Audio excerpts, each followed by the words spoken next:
Bună ziua tuturor și bine v-am regăsit la un nou videoclip. Avem două variante, avem varianta numărul 1 și varianta numărul 2. Varianta numărul 1 ne spune așa: dacă într-o zi nu ești deloc entuziast sau inspirat, încearcă să rememorezi un moment fericit din trecut. Bucuria realizărilor trecute te va ajuta să-ți continui drumul. În curând, nu numai că vei atinge, ci îți vei și depăși propriile succese. Nu te amăgești singur sau singură, doar îți creezi un strop de fericire, iar fericirea înseamnă încredere în sine. Iar varianta numărul 2 ne spune: magia noilor începuturi este cu adevărat cel mai puternic dintre toate lucrurile. Așa că sper că aceste fraze v-au ajutat să vă alegeți una dintre cele două variante mai ușor. Iar eu, între timp, voi începe cu prima variantă și să vedem situația celor de la prima variantă. Haideți să vedem ce vor să ne spună cărțile de această dată pentru voi.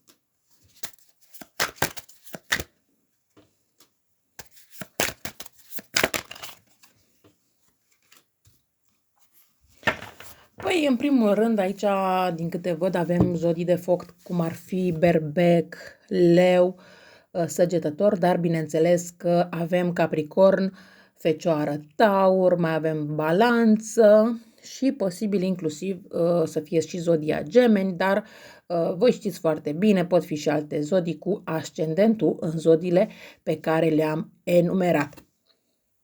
O să mut puțin cărțile, sper să se vadă mai bine. Ok. Nu știu de ce la voi aici văd o influență destul de puternică în legătură cu cifra 4. Poate că sunteți născuți într-o zi de 4 sau v-ați despărțit de o anumită persoană în urmă cu 4 zile, 4 săptămâni, 4 luni de zile, sau poate că vă gândiți că în perioada imediat următoare această persoană vă contactează. De ce spun acest lucru? Pentru că aici văd o situație destul de clară în care ori sunteți deja despărțiți, ori sunteți într-un moment în care vă gândiți destul de serios să faceți alegerea cea mai corectă pentru voi. De ce spun acest lucru? Pentru că în trecut, voi ați mers spre această persoană cu iubire, cu încredere, cu stabilitate, cu siguranță, cu absolut tot ceea ce a trebuit pentru ca această relație să funcționeze, însă, din păcate, lucrurile nu au stat chiar așa. Și văd că în acest moment sunteți oarecum într-o situație de blocaj, în sensul că vreți să vă și despărțiți de această persoană, dar în același timp parcă totuși ați vrea să continuați. Vreți să nu mai comunicați cu această persoană, dar totuși parcă așteptați un semn, parcă așteptați un mesaj. Da? Este o situație de un du-te vino. Probabil că această despărțire nu a avut loc de foarte mult timp, sau chiar dacă a avut loc de foarte mult timp, totuși încă vă este dor de această persoană și cumva, chiar dacă măcar vă doriți să știți ce mai face sau cum o mai duce, dar să fie măcar o ușoară comunicare între voi doi.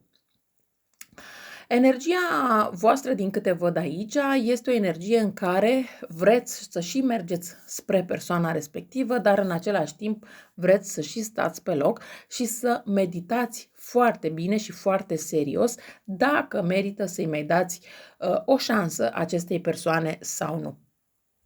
aș putea să spun că voi acum, energia voastră este de a fi, este o energie de a trece de la o stare la alta destul de repede și treceți de la o stare la alta destul de repede. Adică, posibil ca în această situație voi să fiți cei din zodie de foc sau să aveți ascendent într-o zodie de foc sau o planetă. De ce? Pentru că aveți anumite impulsuri. Ai impulsuri de a lua legătura cu persoana respectivă, dar în același timp aveți impulsul de a vă retrage.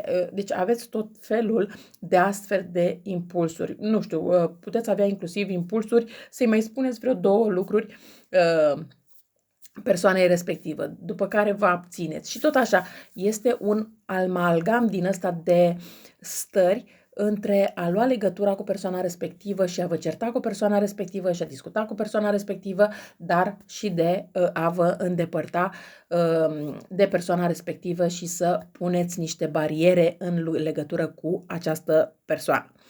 În schimb, cealaltă persoană, din câte văd aici, se gândește inclusiv să vină spre voi. Dar de această dată este destul de conștient sau conștientă că trebuie să vină într-un mod mai hotărât, într-un mod mai clar față de voi, chiar dacă face, să zicem, pași mici, pași pe care poate până în acest moment nu i-a făcut, dar să-i facă acești pași mici, dar să-i facă cumva pe termen lung. De ce? Pentru că această persoană nu își dorește sub nicio formă să vă piardă. Această persoană nu își dorește să rămână singur sau singură, să fie părăsit sau părăsită de voi.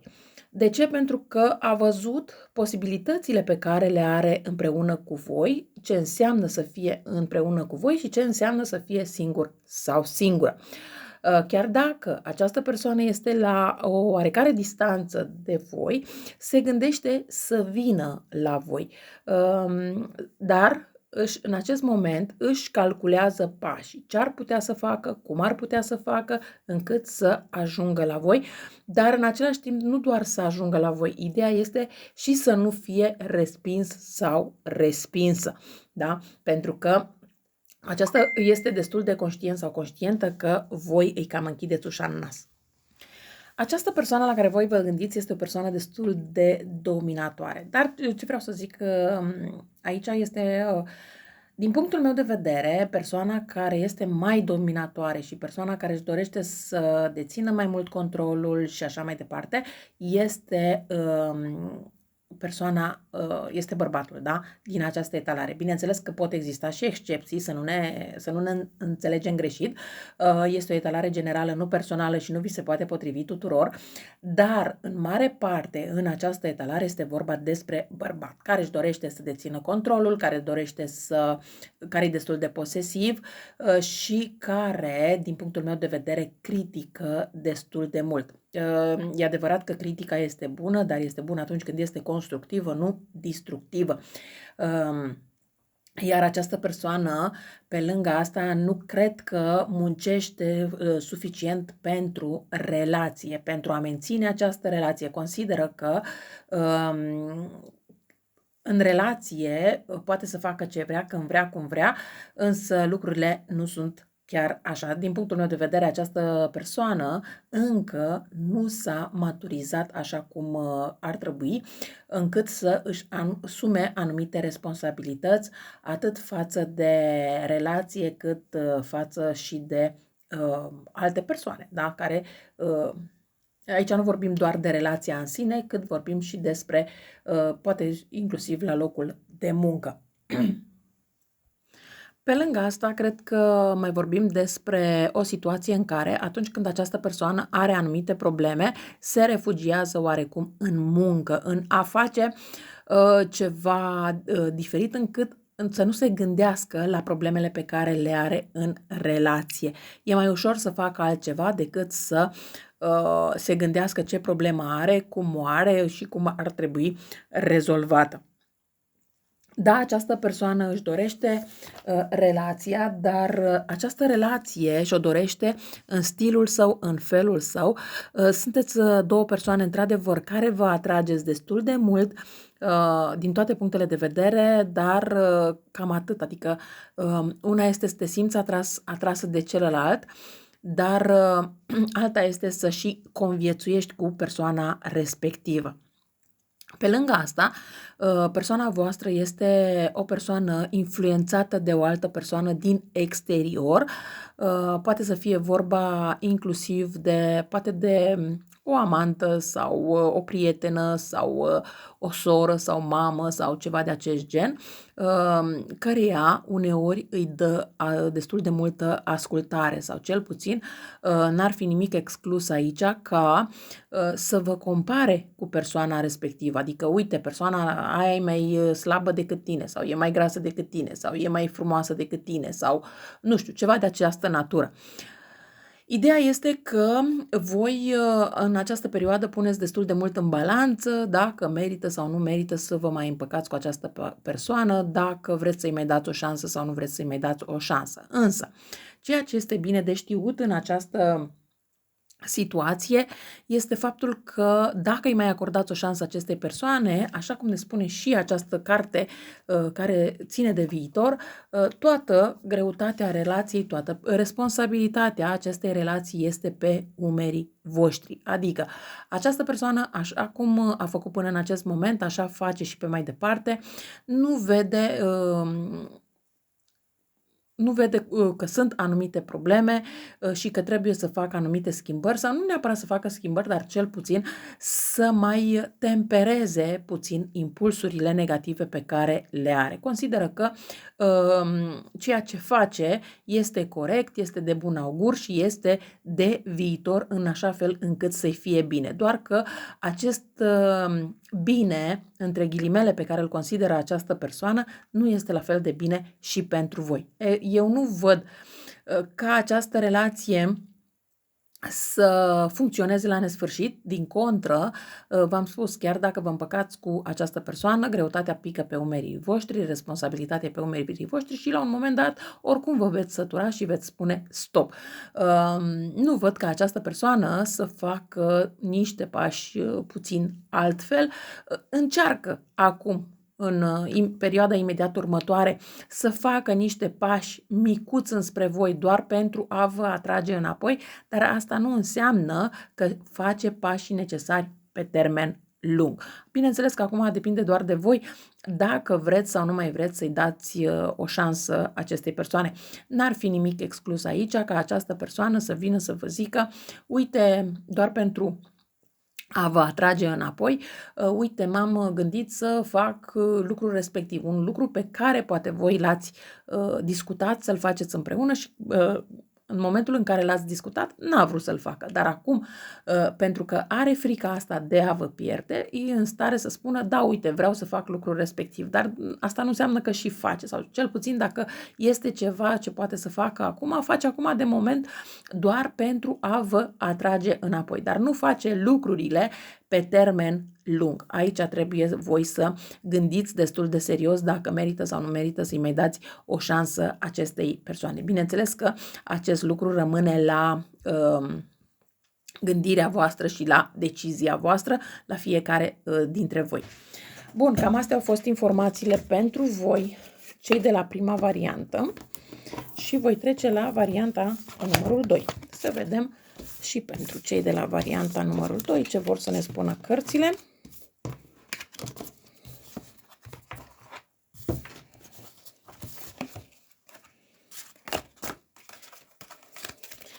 Oare voi ați vrut mai multe informații sau despre ce este vorba? Că nu prea se lasă cărțile duse. Bun, hai să vedem varianta cu numărul 2. Da, am spus că este această variantă. Magia noilor începuturi este cu adevărat cel mai puternic dintre toate lucrurile. Hai să vedem ce este atât de puternic în relația voastră.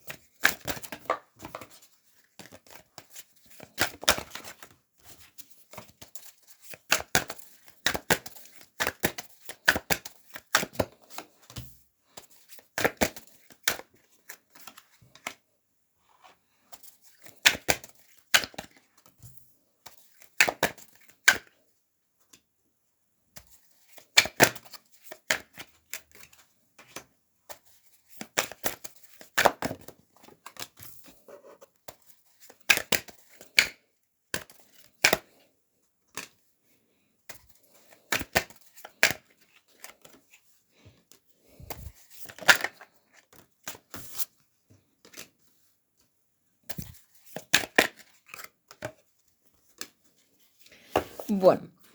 Se pare că relația voastră, într-adevăr, a început cu pași mici, dar cumva acești pași au fost făcuți cu o gândire pe termen lung. Asta este un lucru foarte, foarte bun. Aici avem zodiile Săgetător, avem zodia Gemeni, Vărsător, Capricorn, Rac, Leu, Balanță, Vărsător și chiar și Pești. Dar bineînțeles că pot fi și alte zodii. Voi știți că eu am tot spus acest lucru. În acest moment, văd că sunteți cu această relație într-o confuzie. Într-o confuzie în sensul dacă merită să mai investiți în această relație. Poate sentimente, poate financiar, poate, nu știu, orice de această natură. Pentru că sunt anumite lucruri care v-au pus în dificultate, anumite lucruri pentru care poate ați luptat în această relație și ați văzut că nu ajungeți la niciun rezultat, sau mai poate să fie vorba despre o confuzie în sensul că la început această persoană a purtat o adevărată mască în legătură cu voi, iar acum ușor, ușor îi se dă masca jos și vedeți adevărata față a acestei persoane. Sau poate că sunt anumite lucruri la aspectul fizic sau poate la nivel intelectual care nu vă plac de la această persoană și atunci sunteți într-o oarecare confuzie ce să faceți pe mai departe. De ce? Pentru că în acest moment nu știți dacă totuși să lucrați în continuare la această relație, să mergeți mai departe sau să vă opriți. Pe lângă asta văd că sunt anumite lucruri destul de repetitive. Poate să fie vorba inclusiv despre situații repetitive în sensul că chiar dacă ați avut de-a face cu persoane diferite, situația se repetă, sau poate să fie vorba despre aceeași persoană cu care se repetă situația. În sensul că poate să fie o relație veche, poate chiar de 10 ani de zile, 10 ani, 10 luni, da? 10 luni, 10 ani, dar și această persoană pleacă, revine. Iar voi v-ați cam săturat de o astfel de situație, pentru că nu mai știți la ce să vă așteptați, nu mai știți încotro și plus de asta vă doriți mai multă stabilitate, vă doriți mai multă siguranță, vă doriți lucruri care sunt firești și normale să vi le doriți. Însă, persoana la care voi vă gândiți este o persoană care merge în funcție de, eu îi mai spun uneori, în funcție de cum bate vântul. De ce? Pentru că este o persoană destul de ușor influențabilă. Este o persoană care în momentul în care vine cineva din afară și spune, haide, că uite, eu îți fac promisiunea că în locul respectiv vei câștiga mai bine sau vei fi mai mult iubit sau vei fi, nu știu, ceva în plus, această persoană merge după iluzia respectivă, indiferent dacă asta afectează relația sau nu afectează relația. Și bineînțeles că aceste lucruri este normal să vă afecteze pentru că nu știți la ce să vă așteptați pe mai departe. Pentru că se poate întâmpla ca voi împreună cu această persoană să planificați anumite lucruri, iar în momentul în care vine cineva din afară și îi spune ceva acestei persoane, planurile voastre rămân automat pe locul 2, 3 și așa mai departe. Sfatul pentru voi este să nu vă grăbiți în a lua hotărâri, să le gândiți la rece și să vedeți exact dacă merită sau nu merită să rămâneți lângă această persoană. Ca factori externi ai acestei situații care, așa cum am spus, pun în dificultate această relație, sunt acești factori externi care vin din afară și vă influențează persoana. La un moment dat, bineînțeles că toate aceste lucruri vor dispărea, dar ideea este dacă voi veți avea suficientă răbdare încât să duceți această relație pe mai departe. În perioada imediat următoare, să știți că această persoană, chiar dacă este la distanță, o să vină la voi. Aș spunea că în maxim o lună de zile această persoană se reîntoarce la voi, dar n-ar fi nimic exclus ca această persoană să vină inclusiv în zilele următoare. Bineînțeles că depinde de energia fiecăruia dintre voi. Sau chiar dacă nu este la distanță de voi această persoană în acest moment, este posibil să vină la voi, uite, cu o propunere, da? M-am gândit să facem așa sau așa sau așa. Bineînțeles că depinde doar de voi dacă faceți sau nu lucrurile așa cum le gândește persoana respectivă.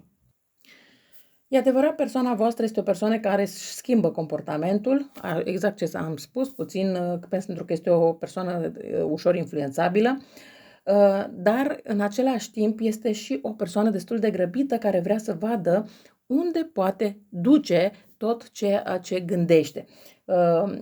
Ideea este că este genul de persoană pe care nu te poți baza. De ce? Pentru că, așa cum am spus, astăzi faci un plan, consideri că mergi cu planul respectiv până la final, cum este influența de altcineva, cum planurile se schimbă și în permanență nu știți la ce să vă așteptați. Și atunci, probabil și din acest motiv este creată această confuzie, pentru că voi, da, într-adevăr, vreți să mergeți înainte cu această persoană, vreți să faceți lucrurile într-un mod diferit, vreți o familie cu această persoană, dar atâta timp cât această persoană se lasă influențată din exterior, nu prea reușiți să creați o legătură destul de serioasă și destul de stabilă. Da? Bineînțeles că lucrurile în timp se vor echilibra. De ce? Pentru că această persoană va sesiza la un moment dat cine-i vrea bine, cine-i vrea rău și să nu mai fie atât de ușor influențabil sau influențabilă, dar până atunci mai aveți de tras puțin și da, până la urmă văd că veți face o familie destul de frumoasă cu această persoană și chiar această relație îi pe termen lung. Spre deosebire de prima variantă, la varianta numărul 2 văd că lucrurile se vor stabiliza, dar mai este nevoie de răbdare, mai este nevoie ca cealaltă persoană să deschidă ochii, da, și să vadă și să facă diferența între prieteni și dușmani. De ce? Pentru că este genul de persoană care consideră prieten pe toată lumea, dar de fapt lucrurile nu sunt chiar așa. N-ar fi nimic exclus ca în perioada imediat următoare această persoană chiar să, dacă cumva este la distanță, să vă sune sau să vă dea un mesaj, să vă spună că își a dat seama de anumite lucruri și ușor să înceapă să vă spună lucrul ăsta, chiar dacă poate voi i-ați spus înainte că o anumită persoană nu-i face bine sau o anumită situație nu-i face bine, totuși nu a vrut să creadă sau nu a vrut să dea curs la ceea ce spuneți voi. Însă acum, lovindu-se de toate acele probleme, bineînțeles că o să vină și o să vă spună că este mai bine cum spuneți voi. Dar o spune cumva ca și cum îi se datorează lui sau ei că și-a dat seama de treaba asta, nu neapărat că voi ați avertizat dinainte această persoană. Dar ideea este că nu văd ca această relație să se încheie prea curând. Eu cam atât am avut de spus și pentru voi, cei de la varianta numărul 2. Vă mulțumesc că m-ați ascultat și vă doresc o zi cât mai frumoasă în continuare. La revedere!